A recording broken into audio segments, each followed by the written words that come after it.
Hey YouTube world, it's me Evelyn. I tried to be a YouTuber and I bought the paper and the stand and the lights and it's just not working. It's not working. So I'm gonna come to you like this. Let me set you up real nice and we're gonna continue with the video as planned, as scheduled. The devil not gonna steal my joy. So, you are traveling soon, I hear. Or at least you're thinking about it, okay? It's on your vision board. This is your Shonda year of yes or whatever. Either way, you are going on a trip, as they say. We're going on a trip in our favorite rocket ship, zooming through the sky, little Einstein. In November of 2016, I went to Thailand, and I want to answer some of your questions. I'm here to A your Qs. We're going on a trip in our favorite rocket ship. This is amazing. How did Chloe start One Love Travel Club? And how did you find out about the program? Well, internet cousin, meet Chloe. Hey YouTube world, it's Chloe, founder of One Love Travel Club. Travel, connecting people, volunteering, entrepreneurship, these are all passions of mine. So after identifying those things and combining that with things I know that I'm good at, it was a no-brainer to start One Love Travel Club. And it has been an amazing journey so far. I definitely started out solo, but we have grown and I have a team that supports many of our efforts and helps sell this ship. So I heard of One Love Travel Club through the travel vlogs of YouTubers Natural Nisi and Minnie Marley. I had watched their vlogs. I think they had both gone to South Africa, maybe? Later down the line, Chloe reached out to me and I was like, is this the same? This is the same thing. This is gonna be really cool. Would you recommend a travel club to an introvert who despises moments of forced social interactions with strangers?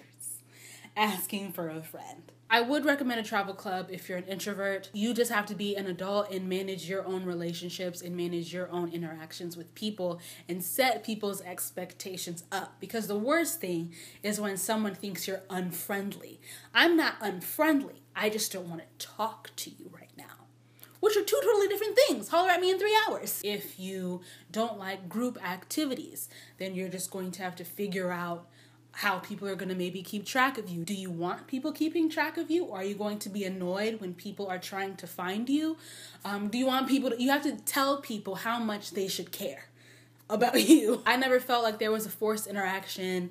I was hyped to be there, obviously though, because I was co-hosting it and I knew I would have a chance to meet internet cousins, right? So I was hyped from the jump. I can guarantee you there's another person who wants to go somewhere and not talk on the journey there.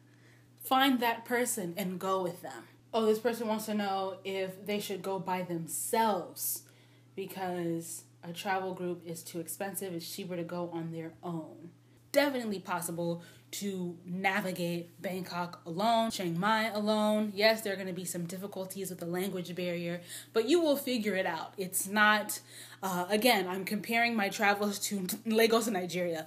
Lagos, Nigeria is a chaos that I just have not gotten a handle of. Just get data, talk, you're going to have to talk to people. So I think the more you're by yourself, the more you have to talk to people to get information, to get from point A to point B. And low-key, if a travel club experience, group travel is too expensive, you can just meet up with them there.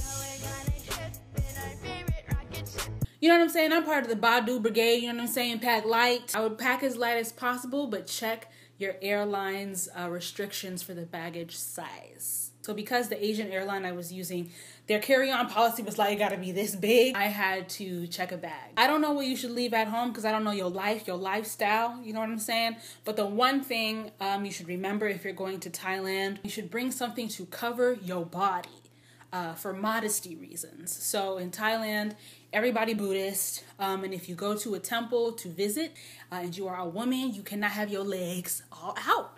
You cannot be walking around the monks with thigh meat, okay? Bring you a little sarong, you know what I'm saying? A little just karapa, and just wrap it up, or wear pants. What's the best way to vlog while traveling, and how do you back up, save all your videos and pictures on long trips? Best way to vlog is to hold the camera up in front of your face and vlog. Vlogging is hard. I don't back up anything. I could lose it all at any moment. I bring as little technology as possible. In my mind, If you bring it, you have to be okay with it getting lost, damaged, or stolen.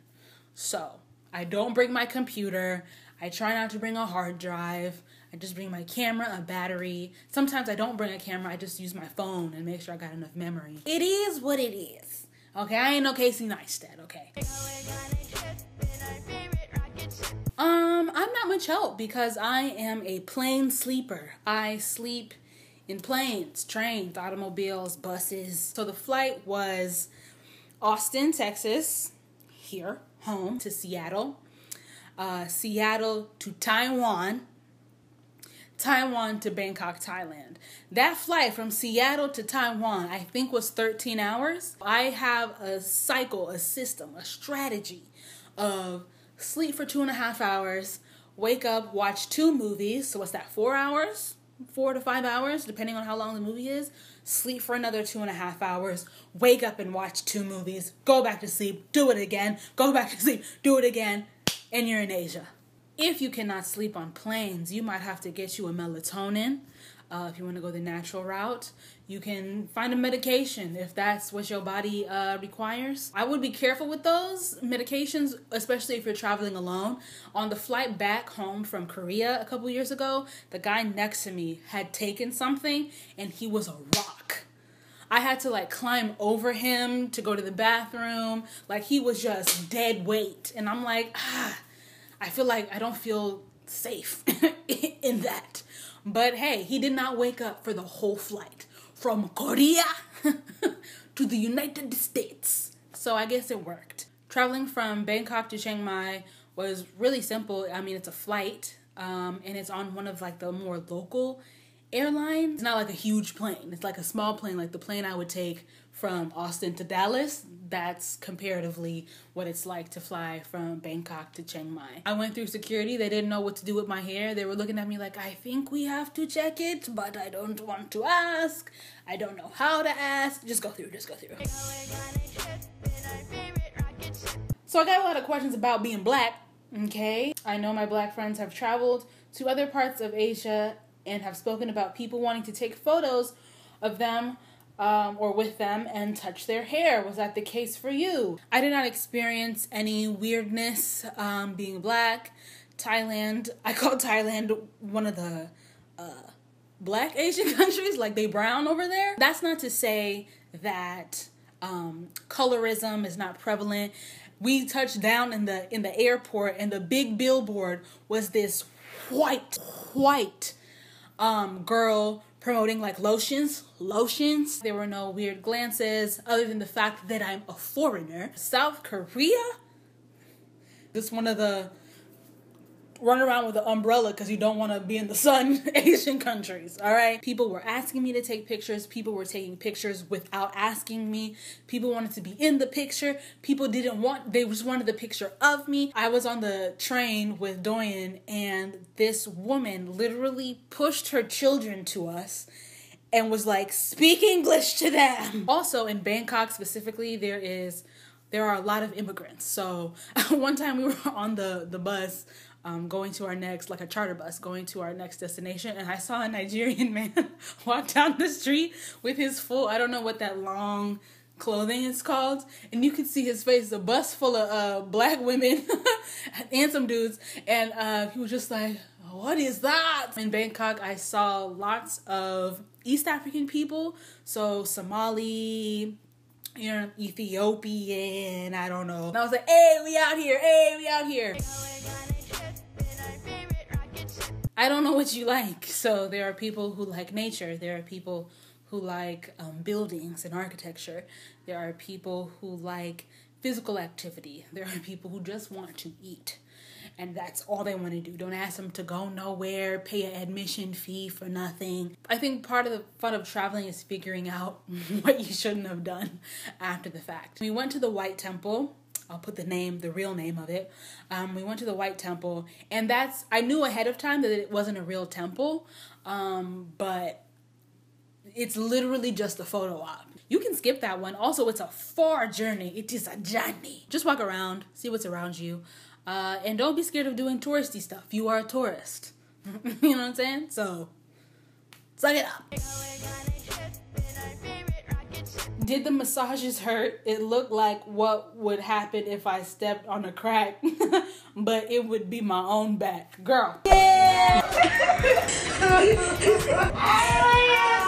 The massages did hurt, okay?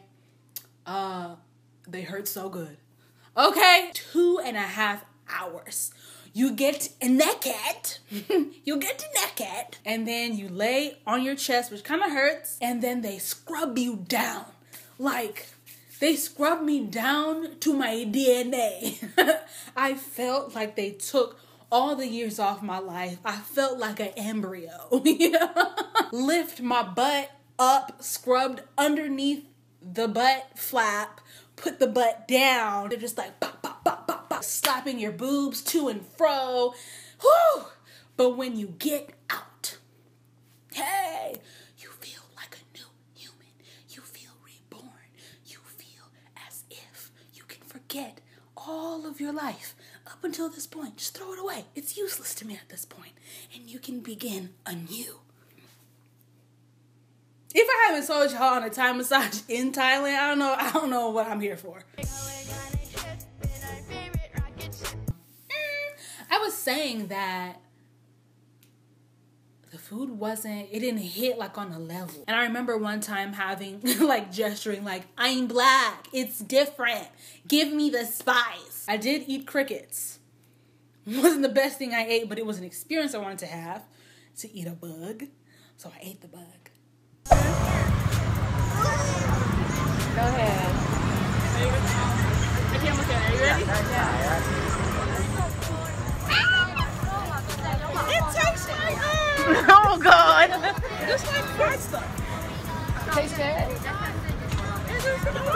No, this is I'll eat meat, so you know. Do you think someone with nuts, seafood, and some tropical fruit allergies could survive? Bruh, I mean, if the allergy is like life-threatening, I'm gonna err on the side of caution and say, no, you can't survive. Because why would I tell you, yeah, and then you die? The thing of it is like, you can't make requests. Some places you go, they might be accommodating, and then all the good spots, all those super local spots, all the spots where don't nobody speak your language, trying to communicate to them. You could ask, does it have seafood? And they're like, no. And they look at you like, it don't. And then you die because it was cooked in fish oil. Who is a family channel? A family channel. I was ready to get a tattoo in Thailand. Yes, it was going to be in Thai. Shut up. This is already cultural appropriation as it is. Let's keep the ball rolling. So the whole like stick and poke tattoo situation done by a monk isn't really possible for women because monks cannot touch women, right? So how is he going to, how is he going to? Okay, I'm just going to go to a tattoo place, get a regular tattoo, or I would get like the bamboo stick and poke tattoo, which is not going to be blessed. It's not going to be holy. Of course, I don't speak Thai. He don't speak English. And I don't know how to say what I want in Thai. I only know the English pronunciation or the English, transliteration. You can see Thai letters and they say something, but I didn't know how to say the thing. He thought I said Africa. And I was like, oh no, that's not what I said. Okay. I kind of freaked out, got a little shook. He said, put it in Google Translate. I said, what I won't do is have a Google translated tattoo. That's what I won't do, sir. So I just gave up and I went home and my body is naked. But a lot of people on the trip got tattoos. A lot of people got their first tattoo. I'm like, your first tattoo is a stick and poke down your rib? Girl. Hopefully I helped you out, or you have some insight into what it was like to travel to Thailand. I'll keep you posted on if I'm going anywhere else anytime soon. All right, so in the comments below, tell me stuff. Where you going? Where have you been? What the deal is. And I will see you on the internet somewhere. Bye.